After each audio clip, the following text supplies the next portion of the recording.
Okay, so let's start this lecture. So it should be lecture number 5 for you. It's the second I give, and this lecture will be about a quite different topic compared to the one we discussed last time. It will be about community detection algorithms. Okay. So I intend to present 3 algorithms: Girvan Newman, Louvain, and Leiden. That's the name of the 3 algorithms I will introduce today. But first, I will start by introducing what is a community, what we try to do here, and a little bit an overview of different approaches to do so. Okay. So maybe I should first change this. Yes.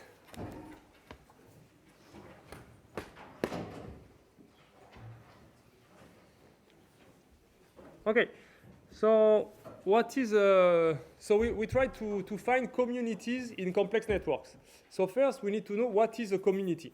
So the main thing is the moral definition. Okay, we will soon see a mathematical definition, or not a mathematical definition, many mathematical definitions. Why? Because when you see that we start with a moral definition, it means that it's difficult to capture it exactly as we want with a very formal definition. Okay. So first, I will give the sense of what we want to do and what we want to find in these networks. So the moral definition of a community, the name is speaking for itself. It's a group of nodes that share something. Okay. So for example, it can be people with a common interest in social networks. It can be web pages or blogs with similar content on the web, discussing about the same topic, about football, about politics, about whatever you want. Or it can be in protein-protein interaction networks, for example. It can be a set of proteins that realize together a common function in the cell, okay, in the living cell. Okay, so that's what we want to capture, a group of nodes that share something, and it's difficult to say very generally what does it share. But what is sure is that it should be something that they share that makes them interact in the network, that makes them be in relationship in the network, okay? It's not just they share an attribute, for example. If you consider in a social network people whose social security number finish by 5, I'm not sure they do a community. Actually, I'm pretty sure they do not form a community, at least not in my moral sense, okay? They share a common attribute, a little bit stupid in this case, but it can be an attribute less stupid. Even people that share, they are born on the same year, in the global society, they do not form a community, okay? You do not interact only with people born in the same year like you. Maybe a little bit more. Maybe you have a bias to, of course, people in the same age like you. But it's not what we call a community, okay? So here I give 2 examples of communities. So one of these example is taken in the blogs, in the blogosphere, blogs talking about politics in US, okay? And you can see that it seems, at least from the drawing, that this network is partitioned in 2 different communities, okay? So you have on one side, so if I'm not mistaken with the colors, it should be the Democrats in blue and the Republicans in red, okay? So the blogs, you can attribute them a political color. If you look at their content, it's pretty clear how to call them. And you can see that it's something you find in the structure of the network. It seems that the network can be partitioned into pieces, and still there are a lot of interactions between the two. Okay, so the interactions in this case is just I cite another blog. So of course you can cite it to say, oh, it's so nice what this guy is saying. I completely agree. Or you can cite it to say, what is it, this hell? I completely disagree with that. Okay. So all these links is the WTF links between them. Okay. What is saying this guy? One of the things they show with analyzing this network is that there is one part that cites more often the other part. Okay? One part is not so much interested in the other, and one is more interested. I don't remember which one is which one. Another example of networks with a strong community partition is this is the colors refer to the language spoken in Belgium in a mobile network operator. Okay, so it's phone calls. Here the links are phone calls between people, and the color is for the language. One of them is French, and one of them is Dutch. Okay, and you can see that in this case it's much more. It's interesting because it's the separation is much more clearer, right? It's much more clear. Here you still have a lot of interactions between these people that hate each other. Here they are not supposed to hate each other, but they have very few interactions. Okay? And there is also one very nice community that is not so visible here.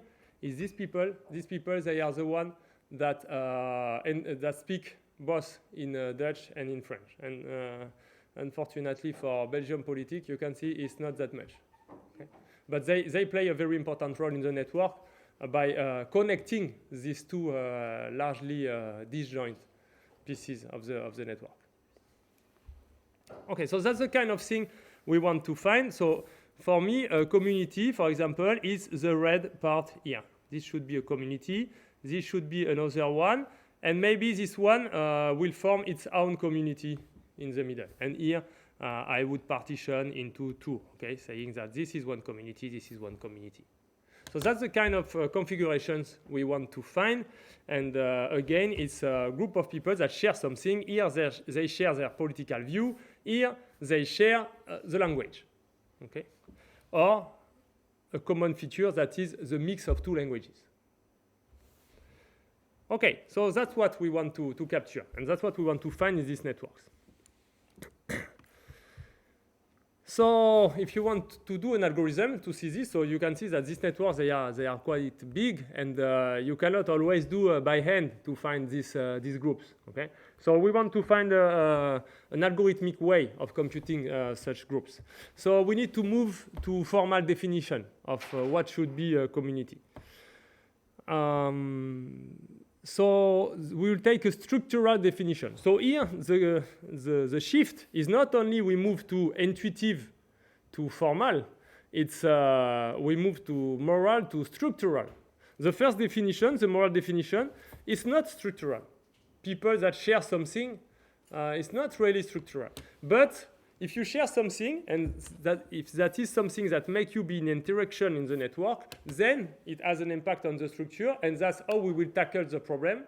We will try to design algorithms that structurally discover this part of the networks. Okay?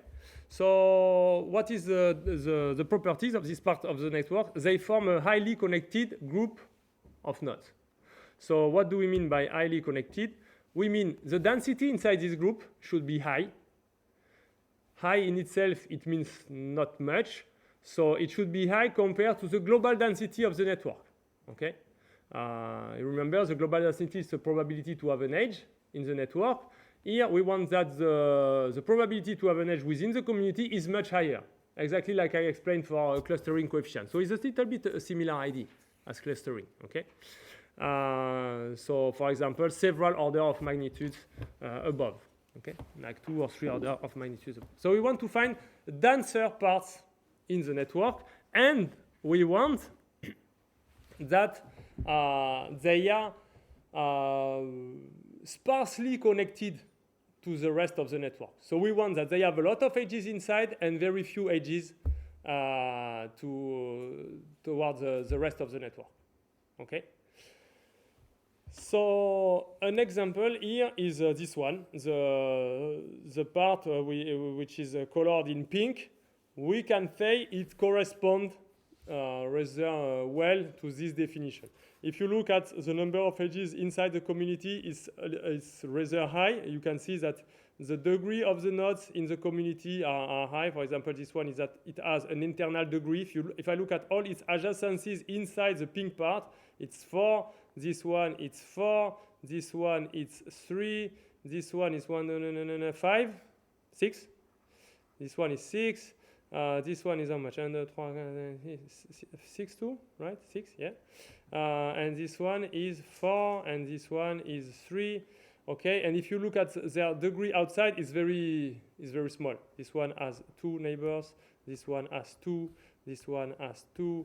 This one has 2. This one has only 1, and this one has 2 again. Okay, so the average degree towards the rest of the network is like about 2, and the average degree inside is more than 4. Okay, so they tend to have their edges inside their community. Meaning that this community is denser than the global network, and it is only sparsely connected to the rest. So this thing is this definition, this requirement for computer scientists. I think you can, and for the other one as well, you can understand it like in the definition of connected components. Actually, this one, it's a disguised requirement of maximality. It means that if you find a community that is only dense inside, but it has a lot of edges to the rest, it's probably that you did not discover the whole community. You discover only part of it. As for connected components, you require that the component is connected and it's maximally connected. Okay, it has no connections to the rest.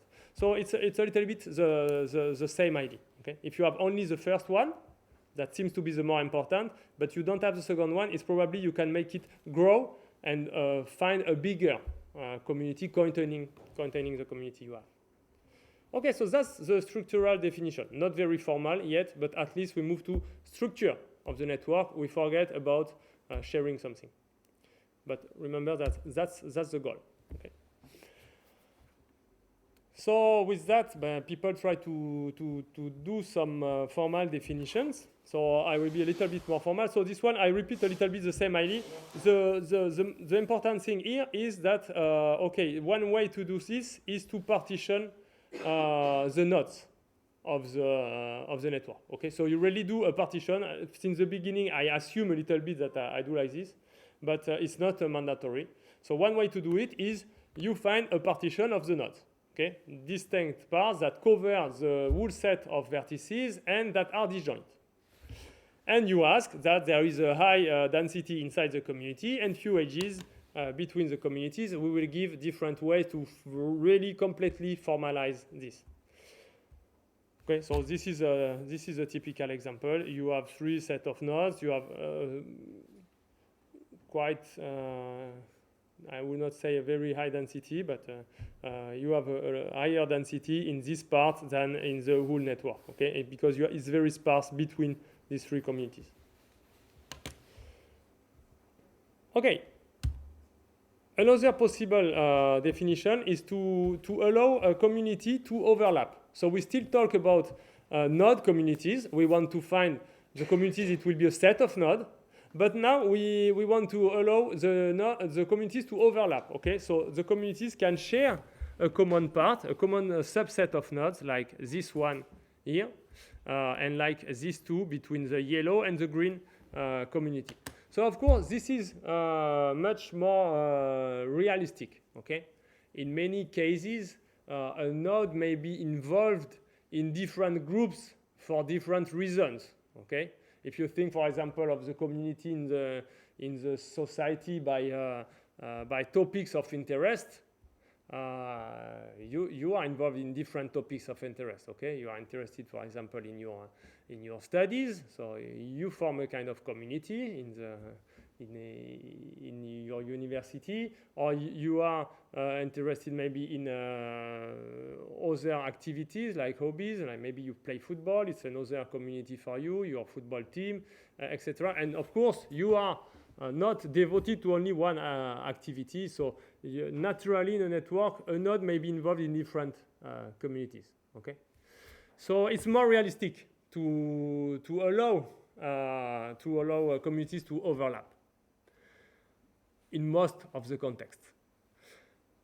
But it also comes with a problem. Okay, the problem is if you allow the communities to overlap, you have to have a way to separate between two distinct communities. Imagine you allow them to overlap, and you find that this is a very good community.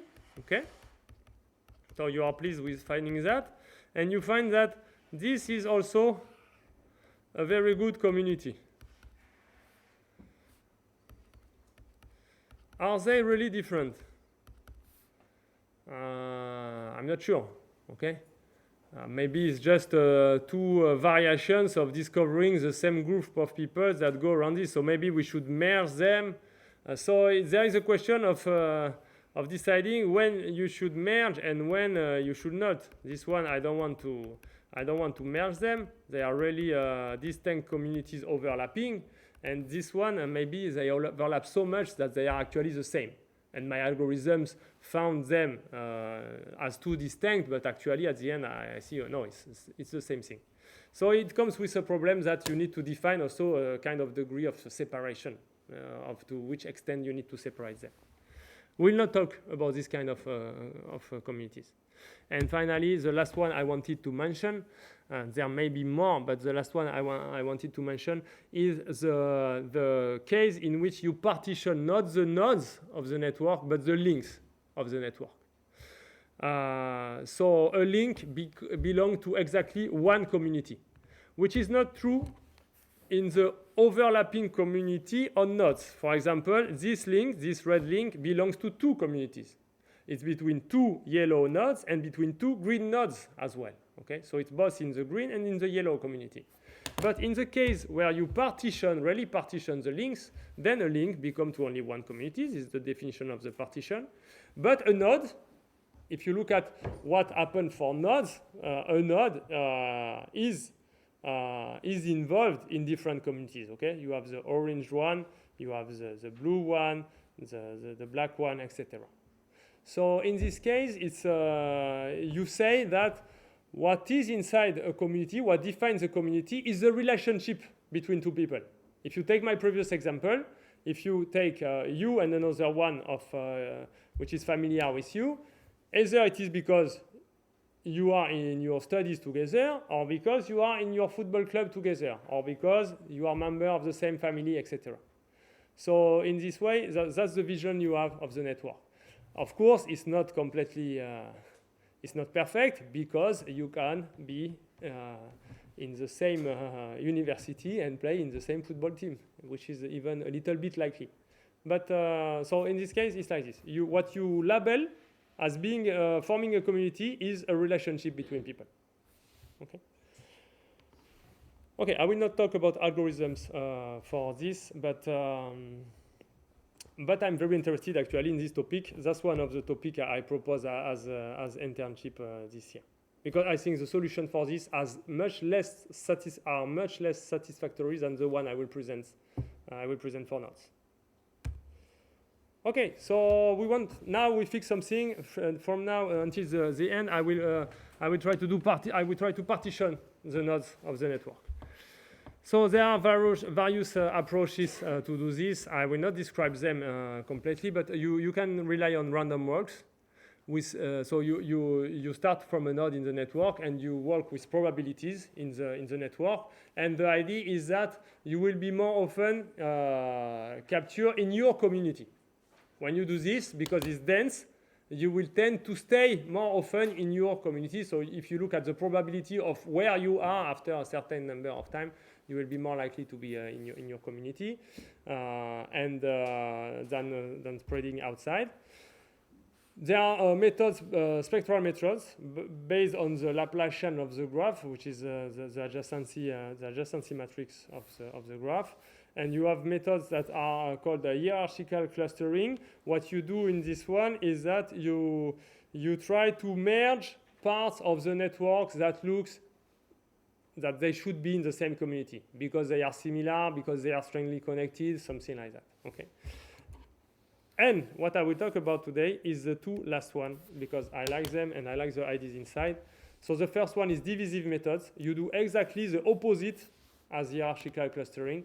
It means that you start from the whole network. Instead of agglomerating pieces of the network together to form communities, you start from the whole network and you try to remove stuff until you disconnect. And when you disconnect, that's the communities you discover. Okay? And then I will talk about two algorithms, mainly about one, which is Louvain. For me, that's the key algorithm. That's the one that is the more used in the domain. And it's very nice. And there is now a new one, which is called Leiden, that is an improvement of Louvain, but it's mainly Louvain. Okay? So I will show you what kind of improvement we can do on this Louvain algorithm. But let's start first by divisive methods and by one of the historical results on this topic, which is the algorithm of Girvan and Newman, 2002. Okay.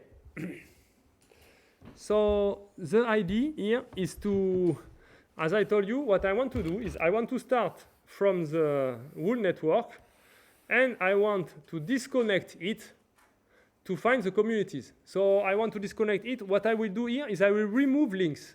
Okay? So what I would like to do in this example, if I want to find the pink communities, I want to remove this link, I want to remove this one, to remove this one, to remove this one, to remove this one, to remove this one, to say, now it's very dense, the parts I have, it's very nice. And that's what I would call my communities. So to do this, what I need is to identify the links that cross between two communities. Okay?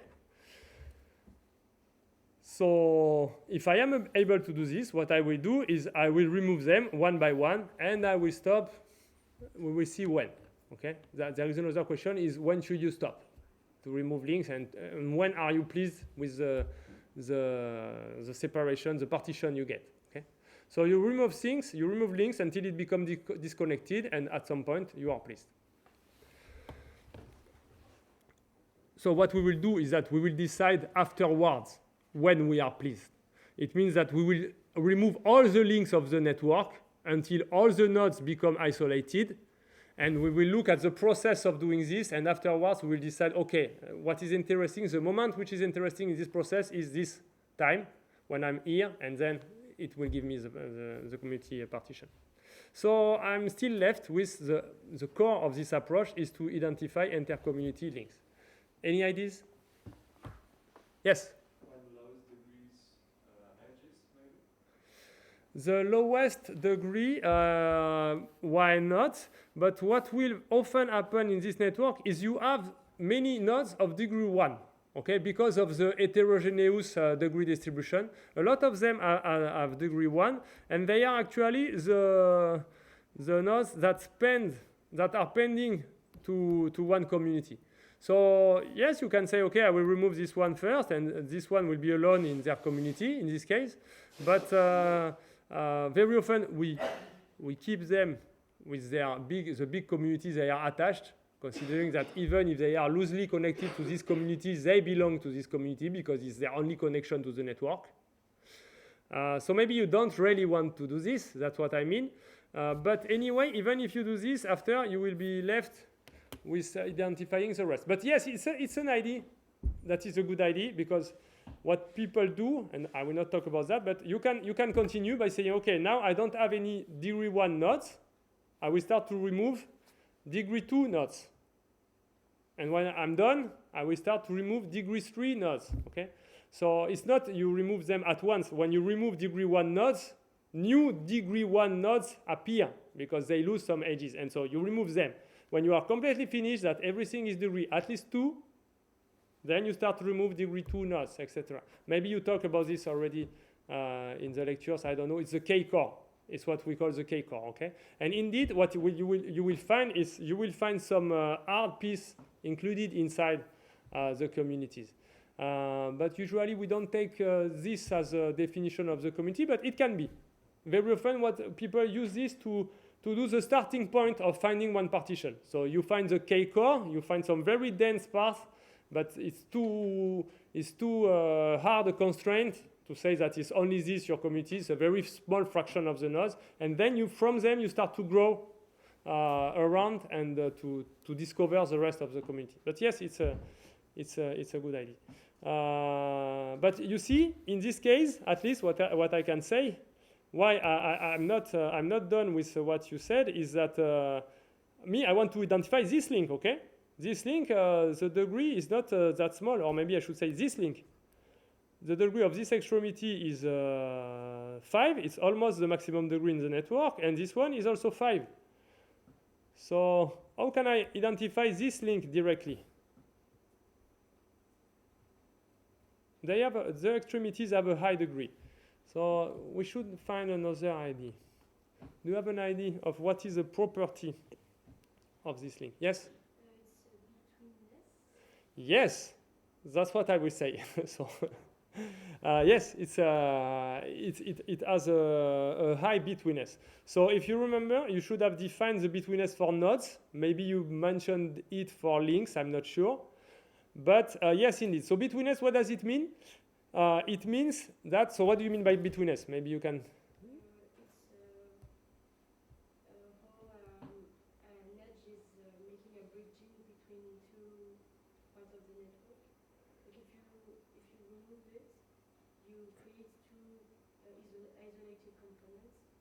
Okay, so it's a little bit too strong what you require here, because look, if I remove this one, nothing happened. The network is still perfectly connected. It's non-binary. You've got a continuum of betweenness. Yes. It's not you between and you between. Yes, that's true. But so what makes you with a high betweenness? Do you remember what does it capture, this property? Yeah. So it could be an ID, dissimilarities, but then you come on the hierarchical clustering, the opposite. Yes, hierarchical clustering will discover nodes with similarity of neighborhoods. You want to discover dissimilarity of neighborhoods. No, I want to stick with this idea of betweenness. But so maybe I would just say it. The betweenness is defined by the proportion of shortest passes in the networks that goes through this edge, or through this node, if you talk about nodes, okay? So that's what we call the betweenness. So in this case, you can hope that these edges, they have a lot of shortest path between them. Why? Because they connect this one, for example, connect this pink part to this pink part, okay? And you can hope that for many of these nodes, their shortest path will go through this edge, okay? Their shortest path to another node of this side, okay? We go through this edge. So there should be a lot of shortest paths going through these edges to this edge in the network, and this is what we call the high betweenness. So let me state it more formally. The betweenness for a link is defined like this. So you should have defined it already for nodes. In case you don't remember, it should be something like this. You count for nodes. So what does sigma st count? Sigma st is the number of shortest passes from S to T. So you sum for all couples ft, and in the case of nodes, you are interested in the passes going through a node U. In the case of edges, you are interested in the passes going through an edge E. Okay? So what you compute is that for every pair, S and T, so let me come back to edges maybe. Sorry for this stuff, show you. For every edge, what you compute is that for every couple, S and T, you compute the number of shortest paths between S and T. Do you know how to do this? So special question for computer scientists. How do you compute the number of shortest passes? Because you all know how to compute the shortest passes. If it's a non-weighted networks, you do a BFS. If it's a weighted networks, you will do Dijkstra algorithm. But how to compute the number of passes if you are in an undirected network. Sorry, not undirected, but also unweighted.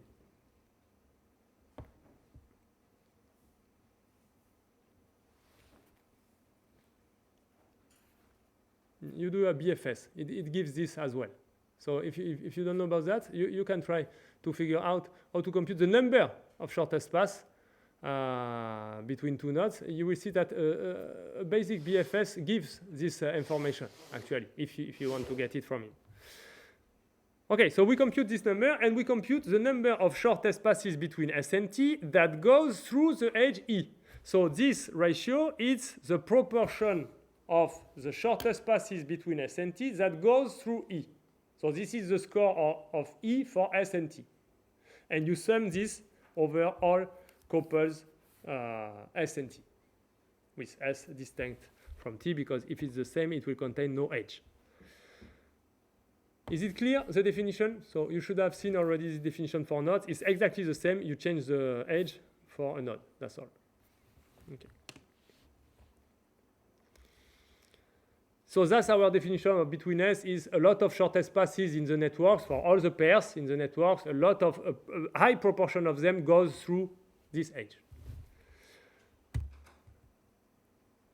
Okay, so let's say in another way, it's that the edge E, you require that it's on a high proportion of shortest path for a high proportion of pairs of nodes. Okay, because here you sum over all the pairs of nodes. So this number is something between 0 and n choose 2, because it's 1 for every pairs of nodes. Okay, and you have n choose 2 pairs of nodes. So it's something that is very big. It's not something normalized between 0 and 1. Okay, you can if you want to normalize it, but usually we let it like this. Okay. So if you want to have a high betweenness, you should be in the middle for a high proportion of pairs of nodes. And if you are in the middle, but it's very marginal, like you are in the middle, but only on one shortest path over 1,000, then this number will be small. And even you are involved in a lot of pairs, it's not 0 for a lot of pairs, then it will still be small this time. So you have to be on a high proportion of shortest path for a high proportion of pairs of nodes. Okay, that's the definition. Well, I think it's too complicated, this definition. Look, we should just require that you are on a high proportion of shortest path in the networks, and that's all. You count all the shortest paths in the networks, you put all the pairs together, you don't need to separate, and you take the proportion of shortest paths you are on. That's a good score for the betweenness, don't you think?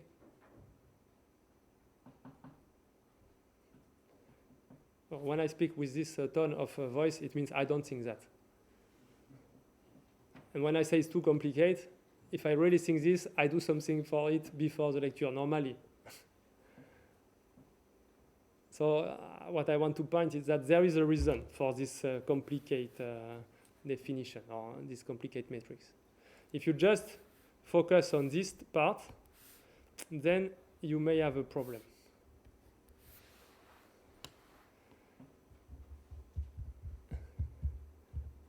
In a network with n nodes, for example, how many shortest paths can you have between a given pair of nodes? Is there a good bound on this, like n and square and cube? I don't know.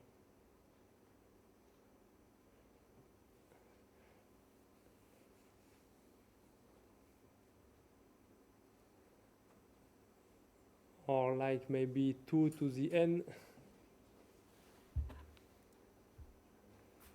The problem with that is that the combinatoric explosion of the number of shortest paths, it can be very big and very stupidly. Okay. So this is a network with a unique shortest path from S to T. This is a network with 2 to the power something. So consider just the blue edges, okay? If you consider this network, you remove so in the red networks you have only one shortest path. In the blue one, for every step, you need to decide either you go up or you go down. You have two possibilities. Okay, here you have two possibilities. So it's something like 2 power 2 power maybe n divided by 2 or something like this. So it can be very big. So you can have some parts of the network that are like this, and some parts of the network that are very linear. And so they are not equal at all, and they are connected between them. So if you don't do it pair by pair, but if you do it globally in the network, you give too much weight to this kind of gadgets. Okay? You make it unbalanced because of the combinatorial explosion of the number of shortest paths. That may happen in some part of the network, and that may not happen in some other part of the network. So there is a reason why the definition is like this. If I want to give you an open question that I try to figure it out when I prepare the lecture, but I'm not sure. If you just require that it's on at least one shortest path for a high proportion of pairs, I think it's not as good as counting the proportion, but I think maybe it's not stupid. I cannot imagine networks where it's really bad to take into account only the second part. But if you can find some pathologic examples of this, I'm interested. Okay, so let's do with this definition. So what I will do, I will compute. So let's take an example. I said this one should have a high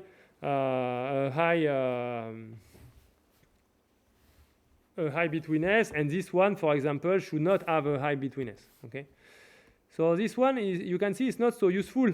This one is useful to go from where to where. Between which pairs of nodes will you use this stuff? But you will use it probably only between what? Between this one and this one. You will not even use it to go from here to here, right? Because from here to here you have a length 2 pass.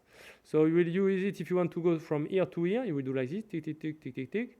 And you have another possibilities like this. So it will be about 1/2 for this pair of nodes. Is there another pair of nodes that you will use it? But for this one, of course, it will be 1. So always at least 1 for the pair of nodes that are your extremities. Is there another pair of nodes where you will use this edge in the shortest path? I'm not even sure. Yes, maybe if you want to go, yes, if you want to go from here to here, you will do like this, tack, tack. And that's the only shortest path. So you will count 1 for this one. So until now, I counted 1/2 plus 1 plus 1, something like that. Okay. I don't know if there are other possibilities, but you see, it's useful only for connecting nodes in its own community, and not for many couples. Okay. So this will be the score. This stuff will be 2.5. It will be the betweenness of this edge. Now, if I do the same for an edge which is between communities, this one, for example, so I will do it in blue. This one, then I can use it to go from this guy to any of this one, at least. Maybe even more, yes, maybe to this one. I will always use it also. When I want to go from here to here, I will do crossing like 1, 2, and going 3, 4. Okay, there is no direct connection. So I think I will use it to go here. If I want to go here, is there a better way? No, I'm not sure. So I think it's also on the shortest path to here. Maybe not on all. Maybe there is another path equal. But what I mean is that, okay, for this one, just for this guy with all these guys, you will count 1, 1, 1. You will count already 5 or something like this. And you have to do it for every of these guys here that is supposed to communicate with the people here. So for this guy, you also will use all the passes between this guy and all this community. This edge will be in the middle, etc. So the score, you can see, is much higher than this one. I don't know how much is that, but it's maybe like it scales like 6 nodes here times 6 nodes here. It's almost something like 30, okay, or something like that.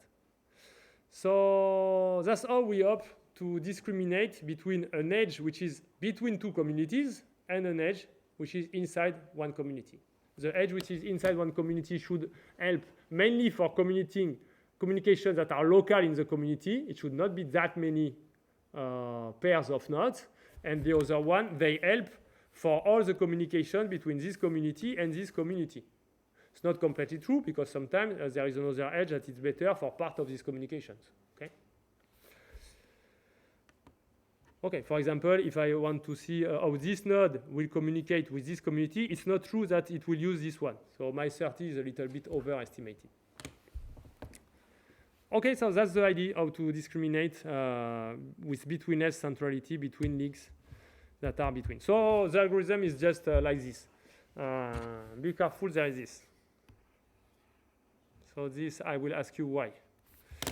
So the algorithm of Girvan and Newman is you compute the betweenness centrality of all the links in the network, like we just did. For all, you rank them in decreasing betweenness centrality from the higher betweenness to the lower betweenness, and for each of them, you remove E from the graph. And doing this, you maintain the connected components of the graph. Okay? You do this for all links until you get a network with only isolated nodes. Okay.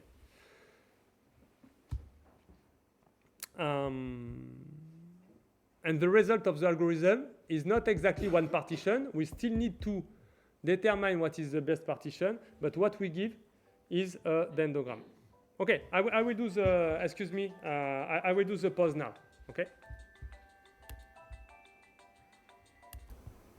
Okay, so what is the thing you get from this Girvan-Newman algorithm?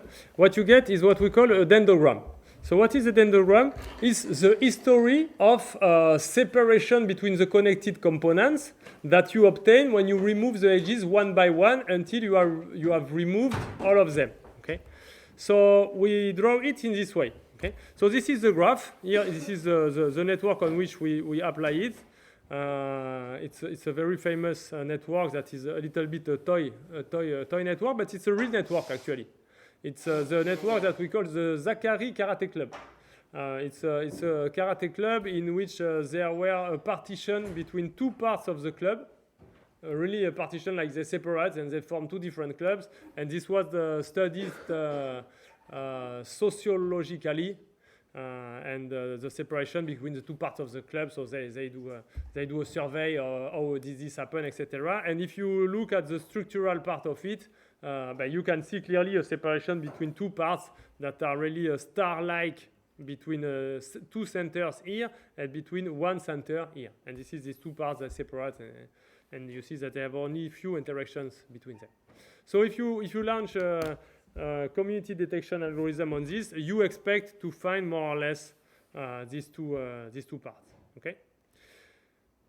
And when you remove the edges one by one, okay, the first time so you remove many edges, nothing happened, okay? In the beginning, before you disconnect. So the first thing that disconnect is here, okay?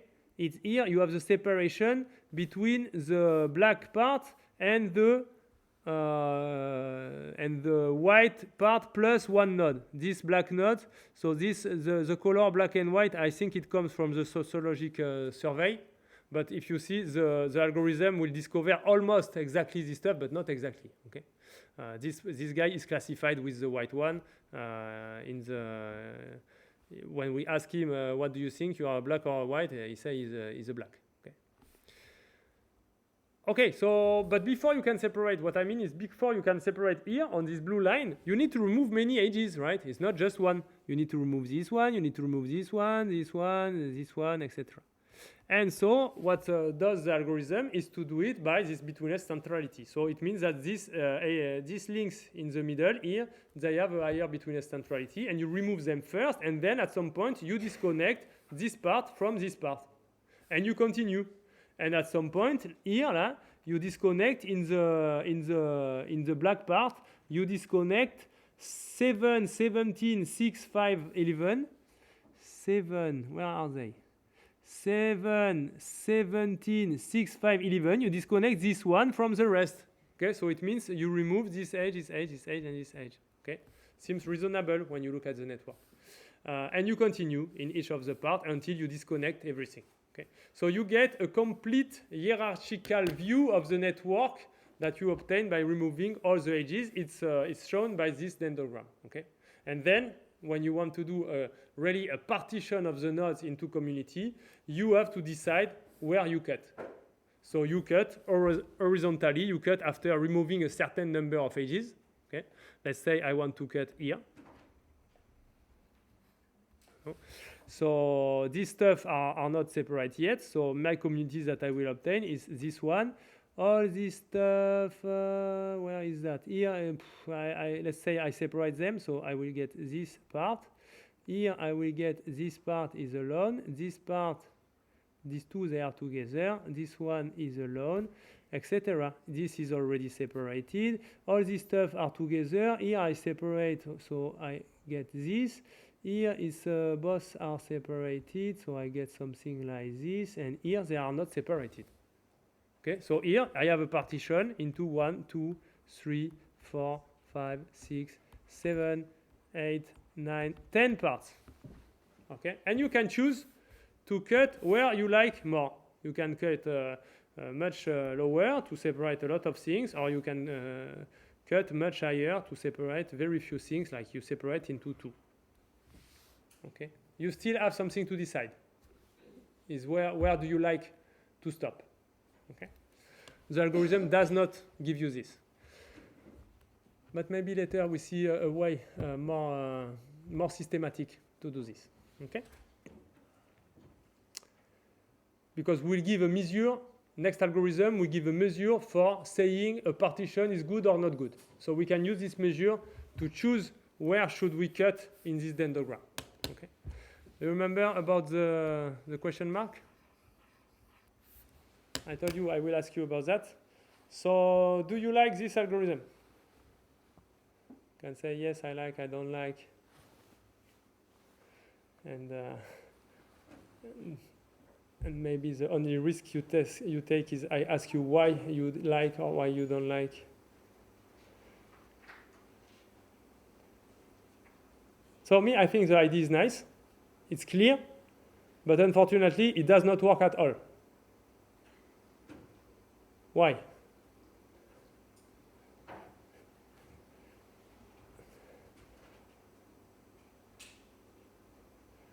There is something missing in the algorithm. If you really do it like this, the results are pretty bad, are pretty disappointing. There is one ingredient you need to add. A very, very small thing that I did not write in the algorithm.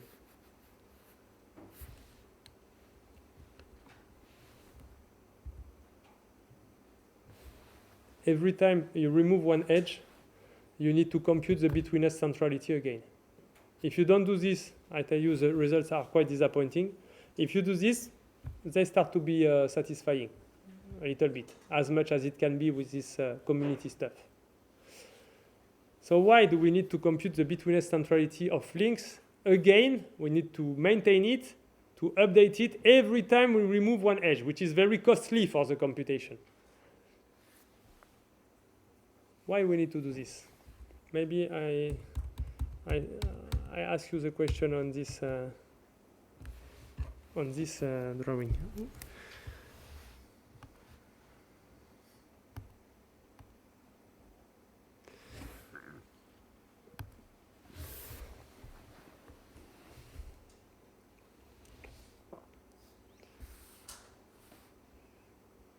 Okay, so as what we said is that the betweenness centrality of all these links should be high, right? That's what we want, so that we remove them first. But unfortunately, it's not true. Okay? It's not true at all. Let's do one situation maybe to show it. Let's say that all these people, we communicate through this edge, okay? So this is, let's say this is a click. Everyone is connected with everyone. And here on this side is the same. Everyone connected with everyone. And I put another edge, like for example, I don't know me. It will not be easy for me to do actually in this way.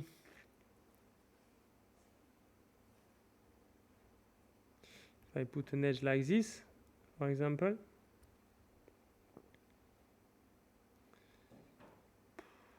no, it's not good. It's not so good. No, I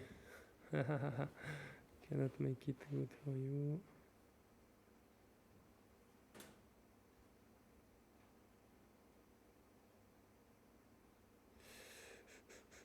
No, my example is not that good. I had one in mind before I came, but now I cannot find it again.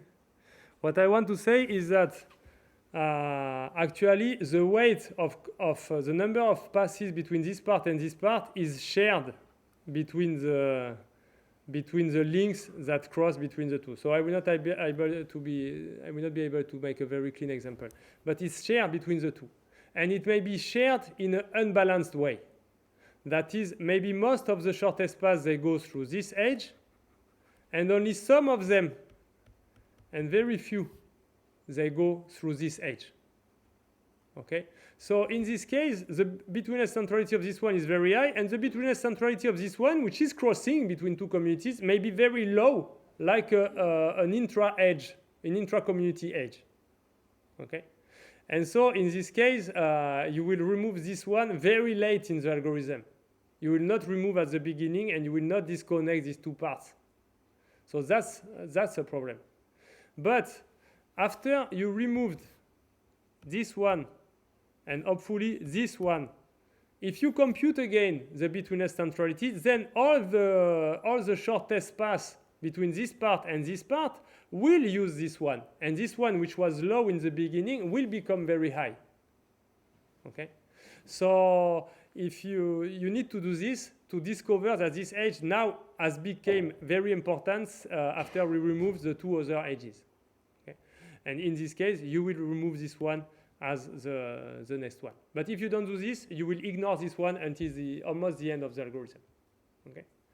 So you need to do this to compute again the betweenness centrality at each step. So the main idea here is that when I said these edges that cross have a high betweenness centrality, is not true. It's one of them at least has a high betweenness centrality. Okay, but maybe all of them, but maybe not. Okay, but at least one of them has a high betweenness centrality. Okay? Because you have few links that that do the communication between a high proportion of pairs in the network. So if they are completely uniformly, they will all be rather high, and but it may be unbalanced, but at least one of them is high. They cannot be all low. Okay. Okay. So that's why you need to do this, and unfortunately, it's a little bit a pity for the complexity of the algorithm, because computing the betweenness for all links, it takes order nm. There is a nice algorithm to do this based on breadth first search plus nice reformulation of the sum. And computing the connected components, it's only order m. So it was much better to do this, that takes order m, than doing this, that takes order nm. And as we do this loop m times, finally the complexity is nm squared, which is pretty high. Okay, which is it's not easy to apply this algorithm on large networks. Okay. So if you want to apply, maybe you don't know about that, but if you want to apply an algorithm on a very large network, like I don't know, billion of nodes, then you need a linear complexity. If you have a squared complexity, maybe n squared, maybe not m squared, but n squared, then you can, so this one you should be able to apply on 1 billion. And this one maybe 1 billion, I should not write like this, maybe 10 to the 9. You can do it for n equal 10 to the 9. This one you can do it for n equal 10 to the 5. Okay. Roughly speaking, that's an order of magnitude to have an idea of what you can do. So for this, it's really difficult. Maybe 1,000, 10 to the 3 or 10 to the 4, I don't know. Okay. Cubic complexity. But it's a nice idea, and that's why I wanted to show it to you. And it's one of the historical results about these community algorithms. So now let's move to a more efficient and a more recent solution. It's called the Louvain algorithm. That's the main thing I want you to know, and I want to show you today. So the idea of this algorithm is an optimization algorithm. Okay, you optimize a metric. Okay, the metric is it's a quality function that say this node partition is good, this node partition is not good. Good or not good, it means it looks like a community partition, or it does not look like a community partition. And the metric that we will use is called the modularity. The idea behind it is very simple. As for all the ideas I present, it does not work. So try to figure out why, and we'll make it work. So the idea is very simple. You want to maximize the number of edges you have inside the partition, and you want to minimize the number of edges outside the partition. That's the idea, that I want dense paths that are sparsely connected between them. So a lot of edges inside and very few edges outside. Okay? And I want to find a nice packing for getting this property. So I want to maximize number of edges inside the communities minus number of edges between communities. This is because the number of edges is fixed. So it's completely equivalent to maximize the number of edges inside. Because number of edges inside plus number of edges outside equal m, and m will not change, whatever the partition you take. So it boils down to something very easy. You just want to maximize the number of edges inside. So that's what I propose we do by an algorithm. Let's do an algorithm that will find a partition that maximizes the number of edges inside.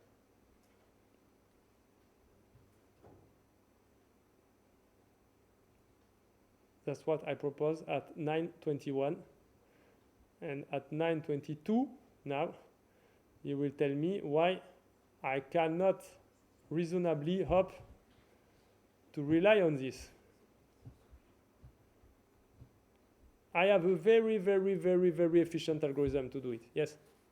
If you just take one partition, then you maximize this function. If you take which partition? Just one. Yeah, one part. You just put everyone in the same community. You maximize the number of edges inside. So it means you maximize the number of edges inside minus the number of edges outside. It's the best you can do. So you can do whatever algorithm you want. It will go to this partition where you put everyone together. Okay? It's the maximum, and it's very easy to find. So there is one more ingredient. So that's really the idea of the algorithm, but there is one more ingredient so that it does not find something stupid like this, like putting everyone together. What we do in this modularity, so the modularity is not just this, is that so that's what you said.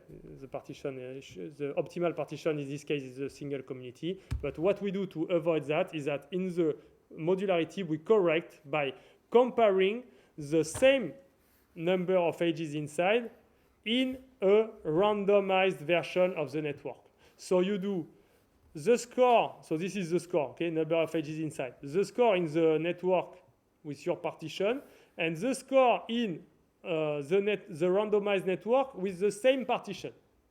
So it means the idea is to say, okay, if the network was not like this but at random, do I have a good score or not? Because for the single partition, for example, it's very good.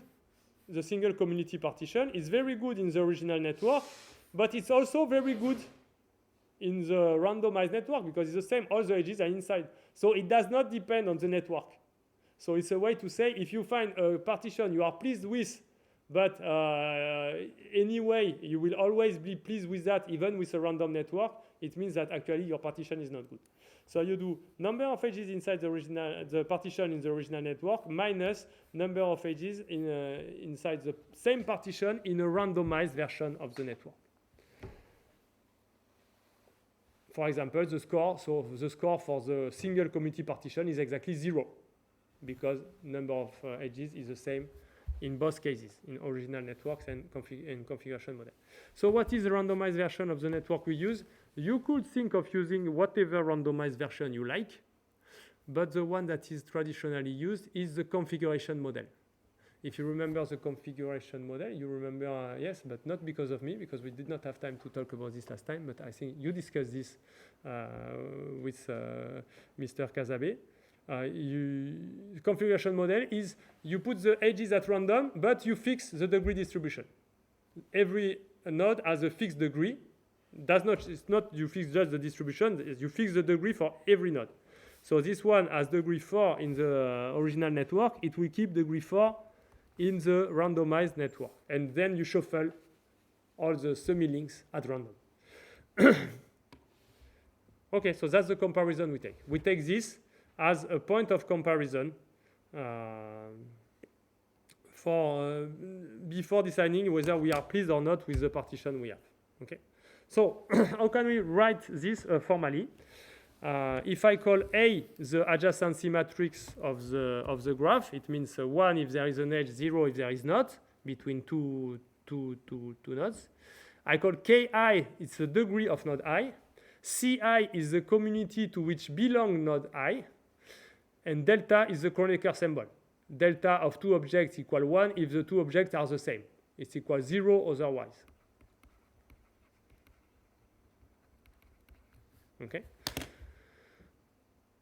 So with this, I can find an expression for the number of edges inside the partition in the original network. Okay. So so the 1/2m is just because it's the proportion of edges. Okay. So I sum for all the pairs ij and ji. I sum whether there is an edge or not between I and j. Okay. So this will give all the edges in the network, and I count it like 1 if it's inside the community. If Ci equals Cj, the community of I is equal to the community of j. I count 1. I count if they are adjacent and they are in the same community. And if they are adjacent and they are not in the same community, the Kronecker symbol is 0, and I count 0. So I count 0 for edges that cross between two communities. I count 1 for edges that are inside the communities.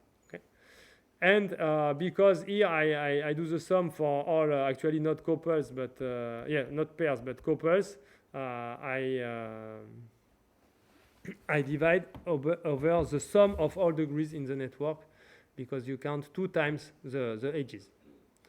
1 time by I, 1 time by j. So the total number of semi-links in the network is 2m. Okay. In the configuration model, you do the same. So why do we choose the configuration model?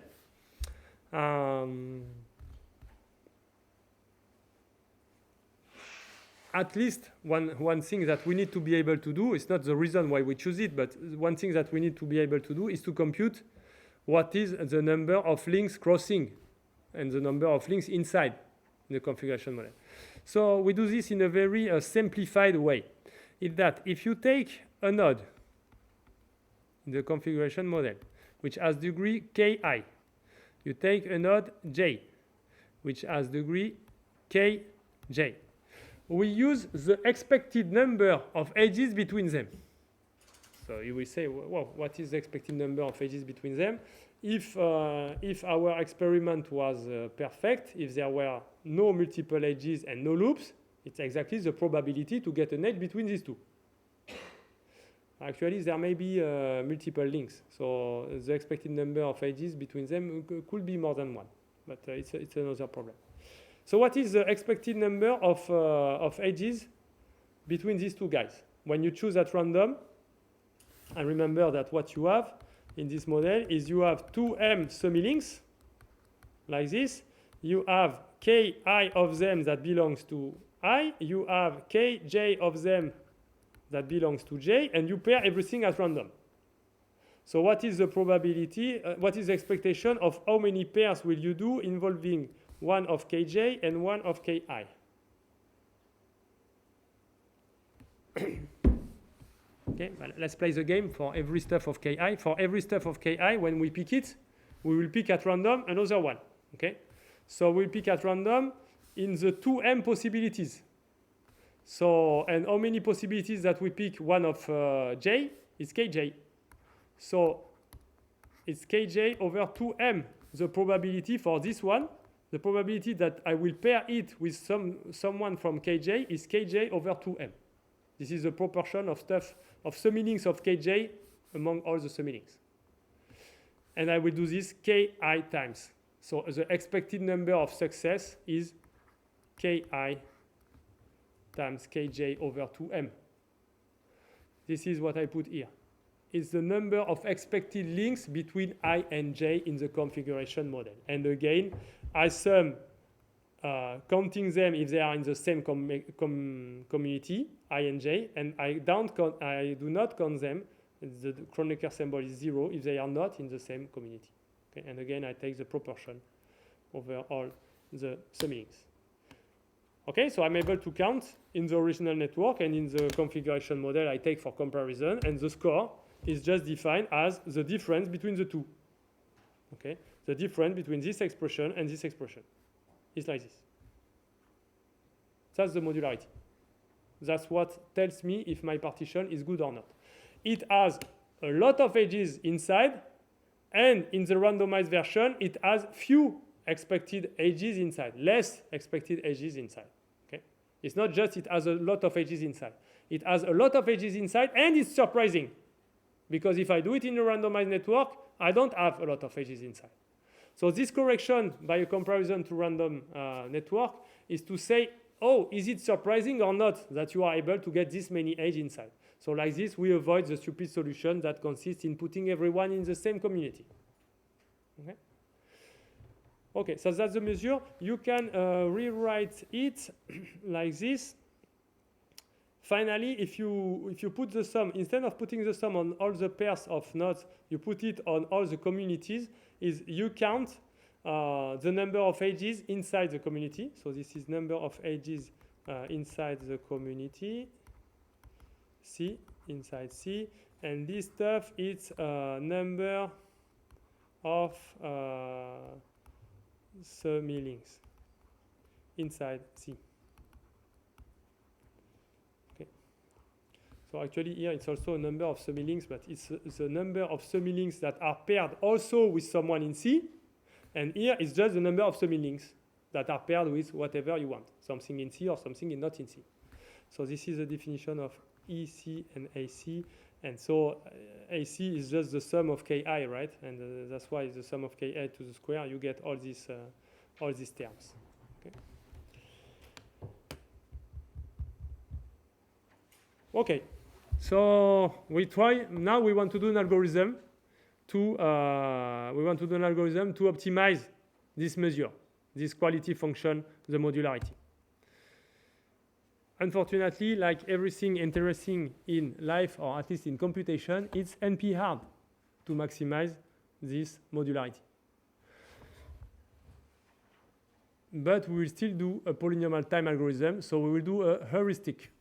Okay? We'll do a heuristic approach to optimize this stuff. And the heuristic is very efficient, that's why it's so much used. Now it's, if you think about community algorithm, you think only about this algorithm. It kills all the other algorithms. Okay, so before we talk about the algorithm, I just want to mention that this modularity, we could use it for many other purposes than optimizing it in the algorithm. You can use it for deciding for a partition is good or not. It gives you a way to compare partition. It's very nice to have this. You could also use it, for example, in the dendrogram produced by Girvan and Newman. Remember, we were left with the idea of where should we cut, but we can try to find different ways to cut. What is the one that maximizes the modularity?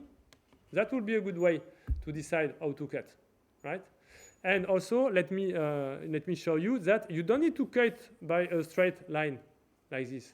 Okay, you can decide for each branch. Okay, I start from here. For each branch, I can decide I want to divide it or not. So this one, I want to divide it. Okay, I have two pieces, one here, one here. I come here. I say I want to divide again or not. Okay, I can divide here, and I got this piece, this guy alone here, and I got this piece. And every time so I can decide to divide or not separately. For example, maybe here in this part I want to divide, and I will cut like this. And in this part I don't want to divide, so I will cut like this. This guy, I said I divide it. I have no choice. And here is the same. Maybe I want to divide until here. Okay, so I will do something like that. And here I want to divide, but only these two. Okay. So what I mean is that you can do something much more refined. You can, for every branch on the dendrogram, you can decide whether you want to dive in it or not. Okay. By using the modularity. You see, if I separate it, is it better for the modularity or not? Okay. It's independent of what happened for the rest. That's what is nice. Because when you have a community like this, you want to decide whether you should divide it or not.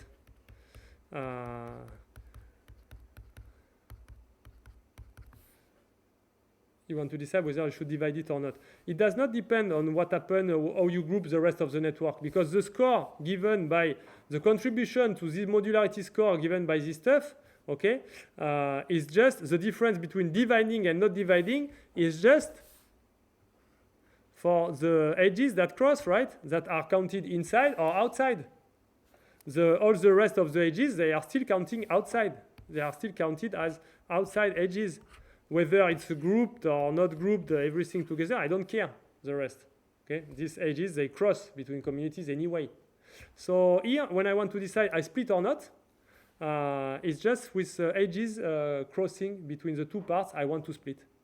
So I can decide very locally on each branch like this. So that's why it is nice. Okay. So you can use it for many purposes. This quality function. You have other quality functions, and there is one that I'm sure if I let you 1 hour in the room and I close the room, I don't let you go out, then unless if you find this, of course you will find it, even one by one. I don't need to put you all together in the same room. It's a very natural idea. The other measure is what is to say it's what we call the distance to cluster graphs. What is that? Is the number of missing edges inside the community plus the number of edges outside the communities, between two communities. Why is it very natural? Because the idea is that you edit the graph, you add edges inside the community to make them clicks. So you add all the missing edges inside the community, and you remove all the edges between the communities. What you get when you do this is just a disjoint union of clicks. Okay? This is the dream partition into communities. I said dense part, let's push it to the maximum, it means clicks. Sparsely connected between them, let's push it to the maximum, it means not disconnected, completely disconnected. Okay? So the ideal situation for community partition, it would be to have disjoint union of clicks. And this measure distance, so cluster graphs is defined as the disjoint union of clicks. And what you do here is just you measure how many edges and non-edges you have to change to get this disjoint union of clicks. But you are not given the partition. So the problem is also actually NP-hard. If I give you the partition, you just need to count. But I want to find the partition that will minimize this distance, okay? To complete inside the community and to delete what is outside. So it's NP-hard to minimize. So if you are interested in graphs and algorithms, it's a little bit surprising. So you give me an arbitrary graph. I want to change it to obtain one class that is a cluster, one graph that is a cluster graph.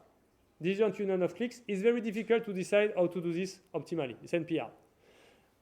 Well, it's a little bit surprising because the class is very simple. You cannot imagine much more simple class. I can. I can imagine one. Take only one big click and only isolated vertices. one click, and some isolated vertices around. This is also NP-hard. So this edit problem on graphs, they are difficult problems. Okay. Okay, so here is how many things you need to change to get the perfect situation you dream of for community partition. That's the distance to cluster graph. Okay. There is another thing I will mention. It's not very well known, I guess, but it's I saw it when I prepared the lecture and I like it. It's the constant Potts model. So in the constant Potts models, you do an idea that is very often done with also with modularity, is you put a gamma coefficient. So this is the number of edges inside the community, and this is something that penalizes it, like the comparison we did to random graph. And you can put a weight on this comparison. You can put a weight gamma between 0 and infinity. Okay. So we do this also for modularity. If you want modularity, instead of taking the basic modularity, I could put a gamma here. Okay. That's what I do here, but with a simpler measure is here. I just count the number of couples inside the community. So it's number of edges minus gamma times the number of couples. It's NC choose 2. So NC is the number of edges of nodes in the community. NC choose 2, the number of couples inside the community. And here in this case, you take gamma, which is less than 1. Okay, you don't take gamma very big. With modularity, I think you can take it greater than 1. But with this one, we take it less than 1. Okay, so what does it make this? That's just what I want to show you, is that if you take gamma equal to 0, you just count the number of edges inside the community. So you go back to the characteristic situation we mentioned before, like we don't wish to use this one. If you take gamma equal 1 to the opposite, you get number of edges inside minus number of couples. It means minus number of non-edges inside. So you just penalize at a community if there is some non-edges inside. You don't want to. You don't like that. Okay. So this one should give also a characteristic measurement that it will give that all the nodes are. So here you want to put all the nodes together. And here I think what you want to put is no edges inside the community, so all the nodes separate, isolated in their community. Okay. And finally, what may be interesting is to take something in the middle, like gamma equal 1/2. If you look at what happened for 1/2, the edges, they received a 1 coefficient here, minus 1/2, because every couple is with a minus 1/2. So it means that the edges have weight 1/2. And the non-edges, they receive 0 here, and they receive minus 1/2 here. And the non-edges are minus 1/2. So here you put equal that you are pleased to have an edge inside, and you are not pleased to have a non-edge inside. Okay, well, it does not work very well as well. You have to take a gamma which is a little bit different. Okay, but that's the idea of this kind of ponderation, that you want to mitigate the effect of I consider only edges inside or also non-edges inside. So we are left with one question: is the modularity a good quality function? No, that's just the best we know. But we know it's not that good. Okay, I should not say this before I show the algorithm, maybe. But there is an issue that is very well known, is that it tends to give too big communities, too large communities. If you want to see this problem, you can see it very easily on this toy graph. On this toy graph, it makes one strange thing. So here you have some cliques, and the cliques, they are connected together just by one edge. Okay, and in a way that it makes a cycle like this. So let's say that you have p cliques, and each clique contains k vertices. Okay, so you have the number of nodes is p times k. Consider these two partitions. You put the cliques. Each clique is one community, and this other partition that each pair of neighboring click is one community. I mean, you group them 2 by 2, some that are together on the cycle. So which one, in your opinion, should be the best one for community partition? The blue one or the red one on a structural point of view?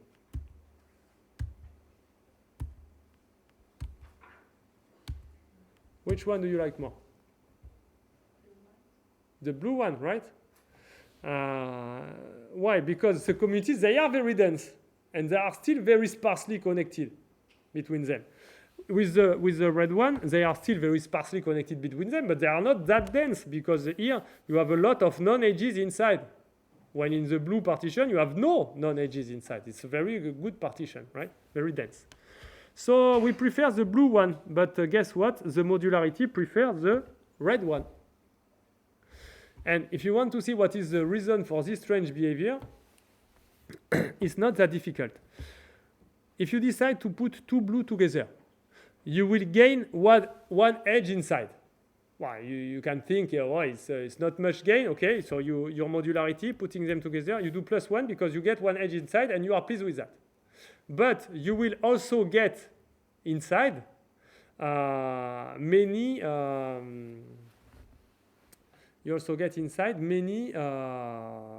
expected. So I will draw them in maybe in yellow. Many expected edges. Oh no, we can't see anything. Many expected edges between these nodes. Okay. Remember that in the configuration model, you have some expected edges between every pair of nodes. So actually, the question is just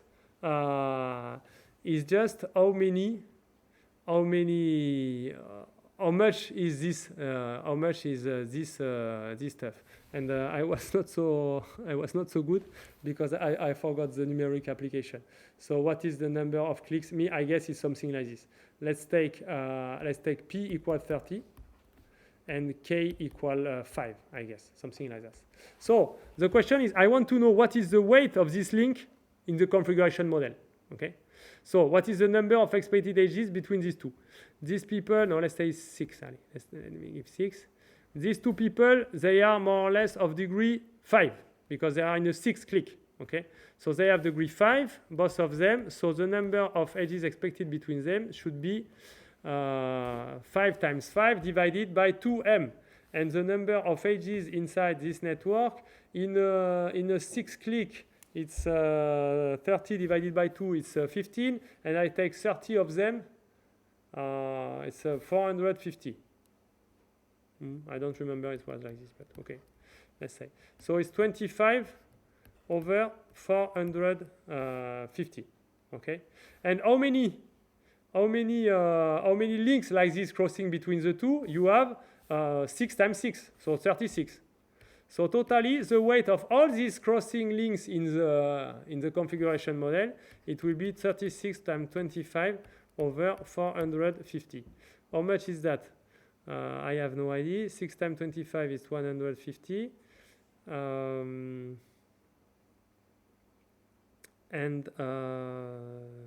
30 times, okay, 3, so it should be 900. Is something like that? Yeah, it should be 900 over 450. No, but my numerical speed is very bad.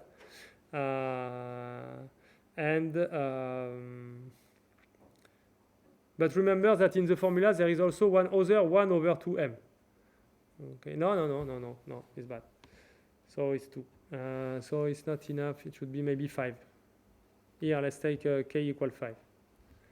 Let's try to make it better. K equal 5. This becomes a 4.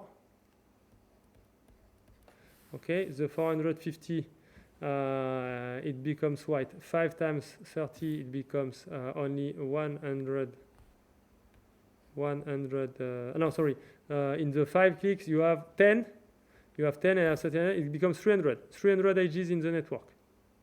A little bit more than 300 because you have 30 here. Ah, yes, I start to find again this numeric computation. Okay. So this is the weight of this link. Okay, it's 16 over 330. And this stuff, you have to multiply it by what? By the number of couples between 5 clicks. It's 5 times 5 is 25. Maybe it will be better. Let's see, 25 times 16. 250, ça fait 300. 300. Yes. So this is the total weight of all the links crossing in the configuration model. Look, it's a little bit less than 1. So you gain 1 edge on one side in the real network, and you lose this number of edges in the configuration model, but it's a little bit less.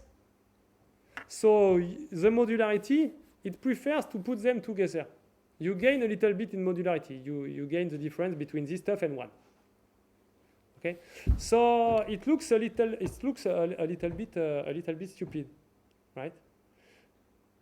You have a size effect like this that because you have many edges in the network, finally the weights on this are low, and even you take a lot of them, it's still not even 1. So for only 1 edge between them, you will merge these two stuff, and when you look at this, you don't want, because you have a lot of non-edges inside. But actually, the non-edges inside, they count, each of them count for this weight. So if there are not too many between them, you will want to group. You stop doing this when there are too many. So it means when the communities are too big. So that's why we call there is a resolution problem. It's before the communities are too big, and it happens until the communities are square root of m, you want to group them. Okay. Okay. So let me show you the algorithm, the Louvain algorithm, and maybe we finish on that. We have 10 minutes left only. So the Louvain algorithm will maintain a partition. It will start from the partition you can imagine. Every vertex is in its own community. Then it tries to move the vertices from one community to another. So at some point, when you are given a partition like this one, you will try to change it by doing a full pass on all the vertices. You consider all the vertices one by one. Like, for example, I consider this one. And I want to decide whether it's better for me to move it in another community. So I can move it in this one, in this one, in this one, in this one, in this one. I choose the one which is the best, also considering that it could stay in its own community like it is now, like in its community. And I choose the one that is best. I do this for all the vertices. That is one pass. Like this, I move them to a little bit augment my modularity. Okay, very reasonable idea. So very reasonable, but a little bit costly, because what you could also imagine is that you will just merge the communities together, like in the hierarchical clustering approach. This does not work well. What works well here is that you are allowed for one single node to move it. Okay, and you can move it to another community. It's not you will merge two communities. You will really move the nodes one by one. This one will go here, and that's all, because it's better. And after you continue, every node move. They each go to one community. Okay, they change, and you continue. You do this for all the vertices, and when you are done, you start again. You do a new pass. If you get an improvement during this pass, you do a new pass. If you get an improvement, again. And you stop when at some point you do a pass on the vertices, and there is no vertices that makes you gain something by moving. So when you have no gain moving, you stay in the same community to avoid going back and forth in the algorithm. So you do like this. That's all. That's a very basic idea. And what makes it a little bit more efficient is this observation. Moving one node, this one, to a community where it has no neighbors, like this one or this one. It has a neighbor here, but it doesn't. to these three communities is pointless. It's no need to do this. There is a better solution.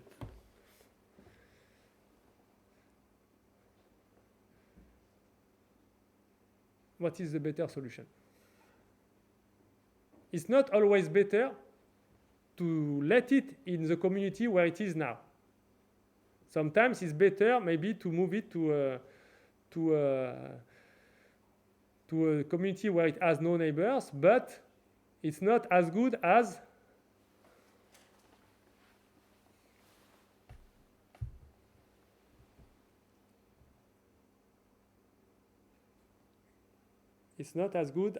letting him alone in its own community. So if you are tempted to move it to a non-neighborhood community, actually, it's because the best is to move it alone. Okay, alone in its own community. How can you see this? It's very easy to see this, actually. Look, you have your community, and you have this new guy that has no friend in the community. Okay, it has some friends, but outside the community. Let's do like I said before. Let's decide whether we should split this stuff or not. And you will see that we always want to split. Why? When you split, what do you use for? What do you lose as number of edges inside? 0. There is no edges between this guy and the rest. So when you split it, you lose 0 edge. But you remove all the edges in the random graph that have the weights. Okay, it has some edges here with some weights, and this is counted as minus. So when it is inside a community you don't like, when it is between communities, the edges of the random graph you like. So here you lose 0 in the original network, and you gain the weight of all this green stuff when you separate, because they are not inside the community anymore, and they are counted as minus. Okay, so it's always better to split if you have, and it's more general. If you have one in your community, if it's not connected, you have 2 connected components, it's better to split. For the modularity, it's better. Okay. So finally, for the algorithm, what does it make? You, as a computer scientist, you will notice this immediately. It means I don't need to consider all the communities, but only the communities where I have some neighbor. I have only D of them, where D is my degree. So it means that when I try to move one node, it will be in order D. And I do this for all the vertices in one pass. So one pass will be linear. It will be order M to do one pass. But the problem is I will do many passes and many passes. So the algorithm will not be linear at the end. Okay, so I do this. I do one pass and one pass and one pass until I get no improvement. When I get no improvement, it's not completely done. It's almost done. But, well, okay, this is just an observation. You can decompose the move because of this remark. You can decompose the move. Move the vertex alone in its own community first. Okay. You move it alone, and then from it you decide whether you will put it back where it has some neighbors. Okay. Not very important, but you can do it like this. And what is nice is that you have a constant time computable formula. Very ugly, but constant time to compute this stuff, to say what is the difference in modularity that you get when you move node I to community C. Okay, so that's why the algorithm is in order D to move one vertex, is because you consider at most D communities as target, and you have a constant time computable formula to compute the difference you get for the modularity. Okay, and what else I want to see? Well, okay, the next step is when you are done, when you get no improvement in one pass, you can still continue by contracting the community. So what you do is that you form a new graph, which is like a quotient graph, the quotient of this graph by the partition you get. You say, okay, all this community becomes only one node. Each community become only one node, and you put I think it's because it's over. And you put what? You put a weight between the two communities. That is the number of edges that cross between the two communities. Here it's 2, I put 2. Here it's 3, I put 3. For all the other, it should be 1. Okay. And in this quotient graph, you do again the same. It means that in particular, I assume that actually the modularity, it works with weight on the edges. Instead of the degree, that is in the formula, you take the weighted degree. It means the sum of the weights of all the links incident to the node. Okay? And it works the same. So in this new graph, in this quotient graph, you start again. You start from the partition where every node is isolated in its partition, and you try to move the nodes in another step, okay? And you do one pass on all the vertices, one pass again, one pass again. When you have no improvement, you contract. And you do it again, and you do it again, and you do it again, okay? So because of this, the complexity is not that good. Theoretically, it is like cubic. But in practice, only the first pass is long. Only the first round is long. The first round is how many times you need to do the one pass at the first level before you contract. Okay. Only this one is long. After, in a very quick amount of time, you contract and you merge. And after, it's finished almost immediately, the algorithm. So it's the first step that takes a long time, and even it's not guaranteed. What we observe in practice is the complexity is close to linear time complexity. Not exactly linear, but almost linear. Almost growing linearly with the size of the graphs you consider. Okay, so it's bad in theory. It's a cubic, but in practice, it's very efficient, and that's why it became very famous. This algorithm is because for the first time we could compute community partitions for networks with billions of nodes within reasonable time, like 1 week. Okay. Okay. So this is algorithm is summarized by this stuff. I will not show it. It's just if you want to see one thing inside, it's just that this is the loop that does the contraction.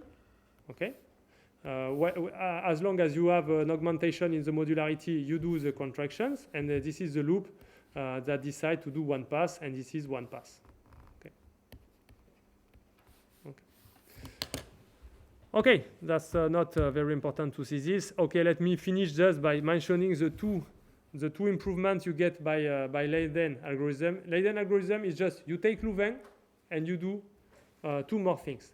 First, for the complexity, you can get an improvement that makes it look even closer to linear time in practice. So in theory, there is no improvement, but in practice, there is one. Is that you have to see that if for a vertex, its neighbors, so you do one pass.